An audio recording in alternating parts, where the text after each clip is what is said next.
अनिकेत तटकरे यांना आमदारकीचं प्रमाणपत्र मिळालेलं आहे। विधान परिषदेची निवडणूक बिनविरोध झालेली आहे। जिल्हाधिकाऱ्यांनी आमदारकीचं प्रमाणपत्र त्यांना दिलेलं आहे। जिल्हाधिकारी कार्यालयामध्ये अनिकेत तटकरेंसोबत राष्ट्रवादी आणि शिवसेनेचे पदाधिकारी देखील उपस्थित होते। तर कोकण विधान परिषदेची ही निवडणूक ही बिनविरोध झालेली आहे आणि त्यानंतर अनिकेत तटकरे यांना आमदारकीचं प्रमाणपत्र देखील मिळालेलं आहे।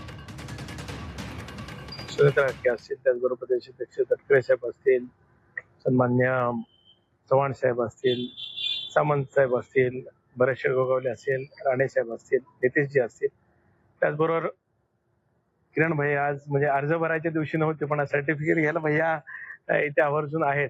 त्यामुळे सर्वच महायुतीतील सर्व शिलेदारांचे नेते मंडळींचे आणि माझ्या सर्व मतदारांचे सुद्धा आभार व्यक्त करतो।